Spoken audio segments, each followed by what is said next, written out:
When the world changed, it didn't start with fire or war. It began with silence. One morning, a sleek silver vessel landed just beyond the mountains near my town.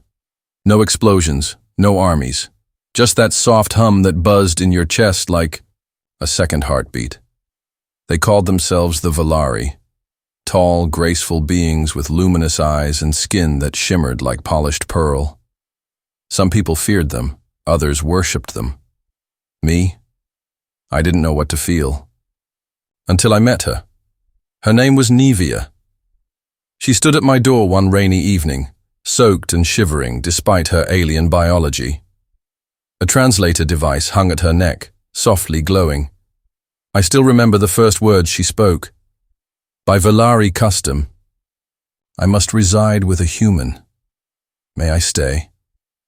I blinked, stunned. Reside? With me? Her large eyes, soft violet with swirling flecks of silver, searched my face. You live alone. You are compatible. You do not threaten. Please. Something about her tone wasn't just formal. It was almost desperate.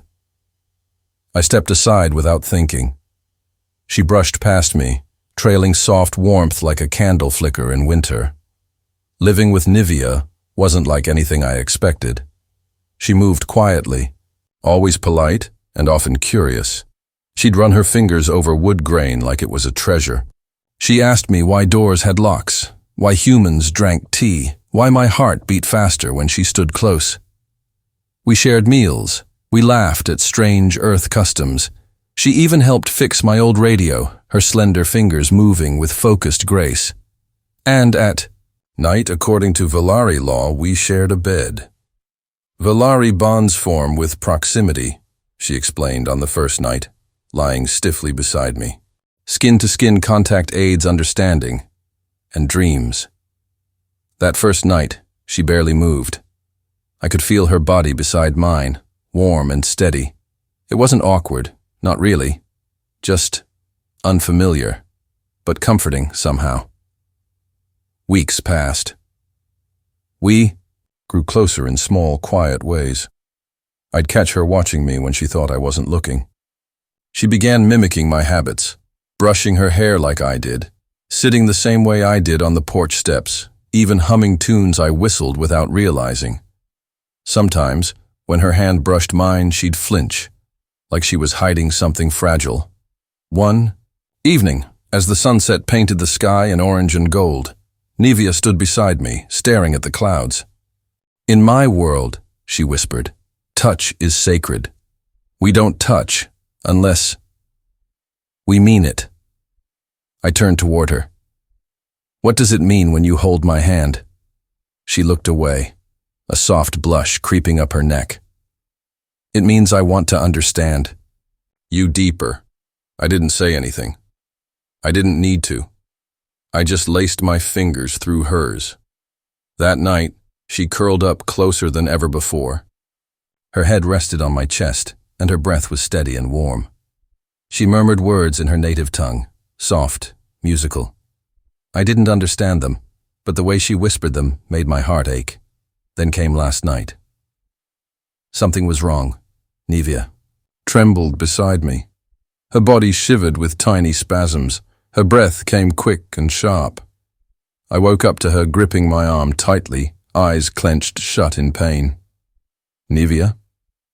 I asked, voice thick with sleep and concern. What's wrong? She didn't answer, just curled tighter, hiding her face in my side. Please, she whispered, voice cracking. Don't let go. Just stay. I held her. Her skin burned hot against mine, as if fevered. But there was no sweat. No sickness that I could see. I stayed up all night, arms around her, whispering comfort into the darkness. She finally fell asleep just before dawn. And now, as the sun rises again, casting soft light across her pale features, I'm left wondering. What pain is she hiding? What secret aches behind those beautiful eyes? I need to know. And more than anything, I want to help her heal. Nivea woke late that morning, her movements slow and delicate, like she was afraid her body might betray her again. I made breakfast quietly, the scent of eggs and toasted bread filling the small cabin. She sat at the table, fingers wrapped around a warm mug, though she didn't drink. "You didn't sleep much," I said softly, sliding a plate in front of her. She nodded once, eyes distant. My thoughts were heavy. I waited, hoping she might say more, but silence clung to her like a second skin. Later, as I cleaned up, she stood and walked to the window, arms crossed over her chest. Outside, the world moved as usual. Birds flew, wind stirred the trees. But inside, something was shifting between us. "Nivea," I began, drying my hands. "I want to help. Whatever's going on. You don't have to carry it alone." Her head bowed slightly, silver hair falling around her face like a curtain. "On Velara, when our emotions become too much, we lock them away. Our society values stillness, silence. But your world is loud. It wakes up what we bury." I stepped closer. "Last night, it wasn't just a bad dream, was it?" She looked up, her eyes glassy with unshed tears. I remembered something I tried to forget. A moment from before I came here. It was supposed to be erased during my departure. But your touch, your presence, it brought it back. I gently reached for her hand. She didn't flinch this time. "What?" "Did you remember?" Nivea's lips trembled. "My last bonding. It went wrong. My partner, he turned cold. Not physically, emotionally. On Velara, that coldness. It spreads, it hurts, like ice in the veins. We don't survive that kind of rejection easily. I nearly didn't. I held her hand tighter. You're not there anymore. You're here. With me." A soft sound escaped her lips, half laugh, half sob. "But I don't know how to do this the human way. You smile. You speak warmth. You offer comfort so easily. I don't know how to believe in it yet." "You don't have to know," I said gently. "Just feel. I'll be here, step by step." She reached out and touched my chest, just over my heart. This. I felt this beat when I woke in pain. It steadied me. "You make mine beat faster," I admitted. Her eyes widened. A flush colored her cheeks, more vibrant than I'd ever seen. She looked away, clearly flustered, but didn't pull her hand back. That evening, we sat close on the couch, a blanket over our legs. She leaned her head against my shoulder, her breath a steady rhythm. "I always thought humans were physically fragile," she murmured. "But now I see. Your strength is in your spirit. You feel so much, yet you keep going. That's beautiful." I turned slightly, brushing my lips against her temple. "You're not weak either. You're still standing. You're still trying." Her fingers found mine again under the blanket. "What happens now?" "We take our time. No pressure. Just stay close." She looked at me, eyes searching. By Valari tradition, sharing a bed means a bond is forming. But for me, it's more than tradition now. My heart stuttered. "Me too," she smiled, and it was the softest, brightest thing I'd ever seen. Like spring light after a long storm. That night, as we lay together again, her body didn't tremble. Instead, she curled into me willingly, resting her forehead against mine. I could feel her breath, warm and calm, brush across my skin. Before sleep claimed her, she whispered, "Thank you for not being afraid of my pain." I held her close and whispered back, "Thank you for trusting me with it."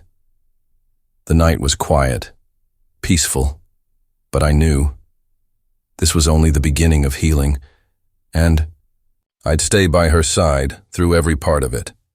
The days after that night passed like gentle waves. Nivea moved with a softness I hadn't seen before, not because she was afraid, but because she was opening up, like a flower blooming under patient sunlight. She started asking more questions, not about Earth or customs, but about me.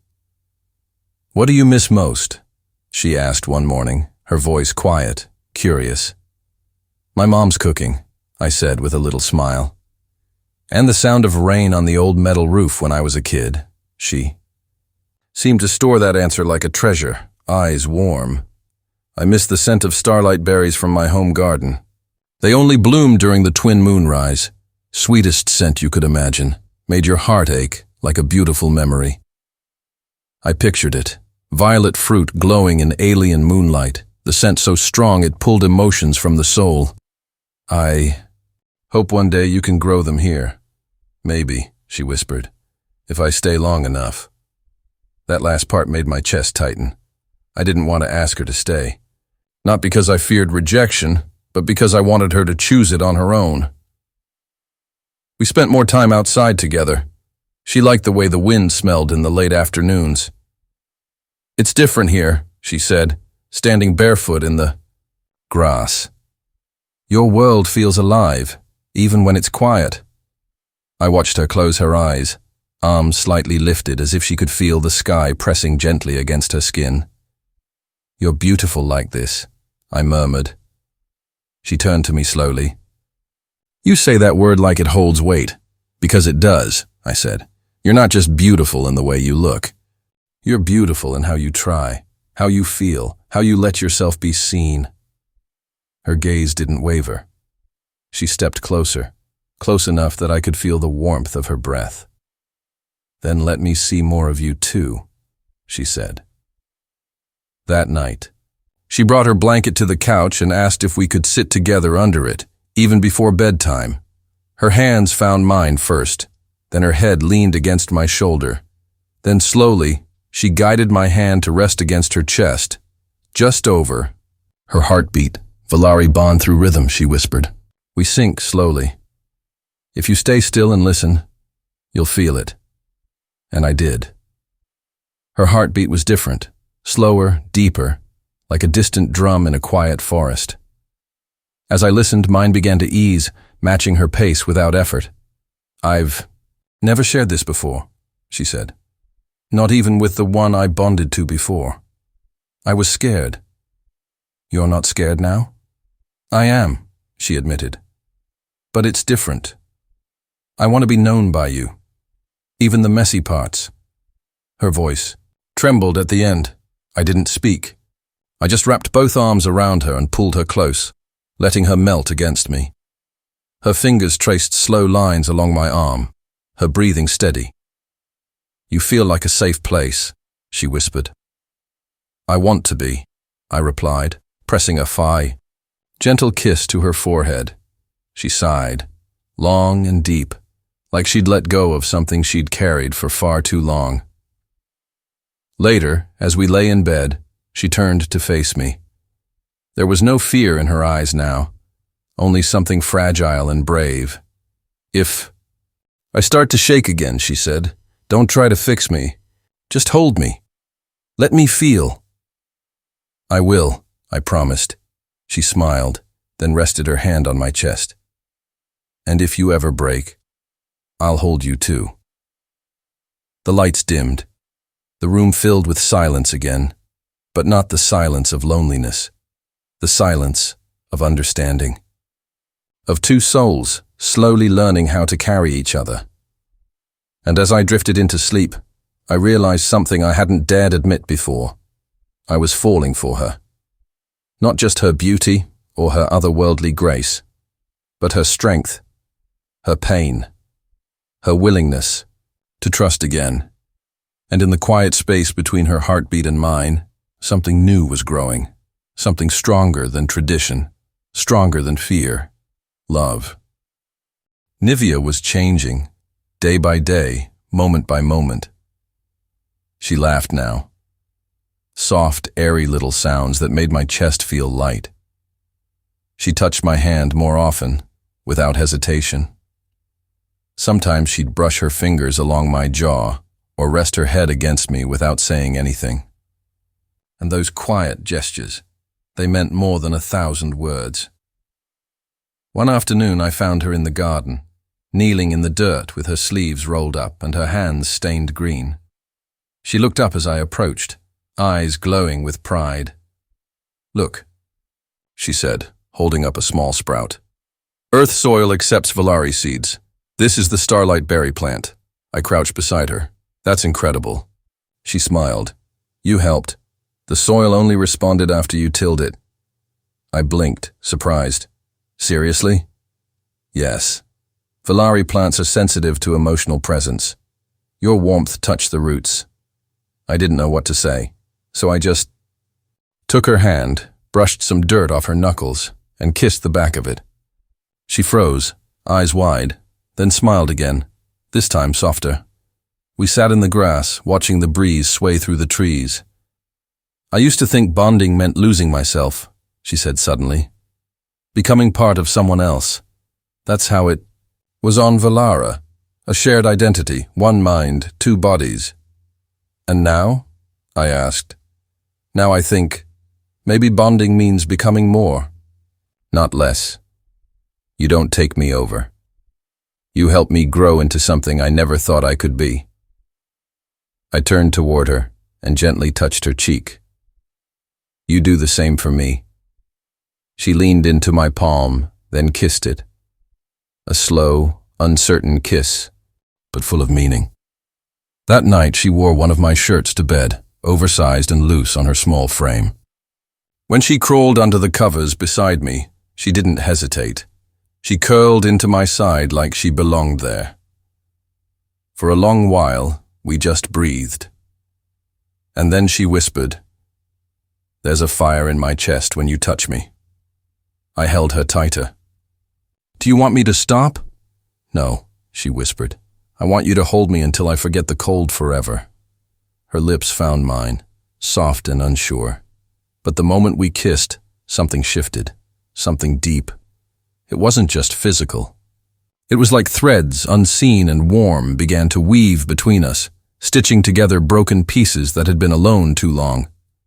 I pulled back just enough to whisper, "Nevia, I think I—" She silenced me with a finger to my lips. "Not yet. Not with words. Just stay with me." So I did. All night, we lay in each other's arms. Her hands explored my chest, learning every line, every heartbeat. I stroked her hair, breathed in her scent, warm, sweet, like soft winds and starlight. And somewhere between her sighs and my heartbeat, I felt her shaking again. But this time it wasn't pain. It was release. Tears ran down her cheeks, but she smiled. I never knew letting go could feel like this. I kissed each tear and held her until they stopped. "I'm not broken anymore," she whispered. "No," I said. "You never were." She buried her face in my neck, holding on like I was her anchor. And I realized I wasn't just falling for her anymore. I was already in love. This alien woman, who once trembled from a past too heavy to carry, was now curled up against me, healing in my arms, and nothing in the universe had ever felt more right. Morning came slow and golden, light slipping through the window and wrapping around us like a soft blanket. Nivea was still in my arms, her breathing calm, her face peaceful. No tremors, no fear, just warmth. She stirred gently, eyes fluttering, open. For a moment, she looked at me like she wasn't sure if I was real. Then her lips curved into the softest smile I'd ever seen. "You stayed," she whispered. "Always," I said. We stayed in bed longer than usual. Talking, touching, simply being. There was no rush. The world outside could wait. When we finally got up, Nivea moved with new confidence. Her steps were lighter, her voice steadier. She hummed a soft tune while making tea, and the sound filled the cabin with a feeling I couldn't name, something like home. After breakfast, we went for a walk. The forest trail behind the house had just started blooming with spring. Tiny blossoms peeked from branches, wildflowers scattered along the path. Nivea took my hand as we walked, her fingers lacing perfectly with mine. "This planet," she said, her voice soft, "has taught me more than I ever learned back home." "What do you mean?" She stopped walking, turning to face me. Her silver hair shimmered in the sunlight. "Back on Valara, they told us emotions made us weak, that we had to suppress love, fear, joy, even sorrow. But here I learned that feeling is not weakness, it's strength." I touched her cheek, brushing away a strand of hair. "You taught me the same." She leaned into my palm and smiled. I was afraid to love again, afraid it would break me. And now I see. Love is what saved me. There, under the dappled light of swaying trees, she reached into her satchel and pulled out a small object, round, glowing faintly violet. "This is a bonding stone. On Valara, we offer it when we're ready to choose someone. Not by duty, but by heart." I blinked. "Are you offering it to me?" She stepped closer, her voice trembling, but not from fear this time. "You held me when I was falling apart. You never turned away, even when I shook, even when I cried. You stayed. You saw me." She pressed the stone into my hand, her fingers curling over mine. "So yes, I'm offering it, not because tradition says I must, but because I want to choose you." My heart swelled with something too big for words. I held the stone, then looked into her eyes. "I choose you too." She laughed, joyful, bright, and threw her arms around me. I lifted her off the ground and spun once, her laughter echoing through the trees like music. That night, we shared our bed again. But it wasn't just about comfort or safety anymore. It was love. Her hands explored me with wonder. My touch traced her body like it was sacred. Every kiss, every sigh, every heartbeat between us felt like poetry written in warmth and breath. We didn't rush. There was no need. We had time. Afterward, we lay tangled in the sheets, her head on my chest, her fingers drawing circles on my skin. "Do you think your people would understand us?" she asked softly. I chuckled. "Probably not. But I don't care." She smiled. "Neither do I." Silence fell, but it wasn't empty. It was full of love, of peace, of a future quietly taking shape. "I never imagined my path would lead here," she whispered, "to a little home on Earth, in the arms of a human. And I never thought I'd fall for someone from the stars," I said, kissing her hair. "But here we are," she breathed. "Two broken hearts, finding each other." I held her close and whispered, "Not broken anymore. Just whole, together." She smiled, eyes closing, breath slowing. And as she drifted off to sleep, in my arms, on this strange yet familiar planet, I knew something deep and certain. Whatever came next, no matter the world, no matter the sky, we would face it together. Because, by love, not tradition, we had truly bonded.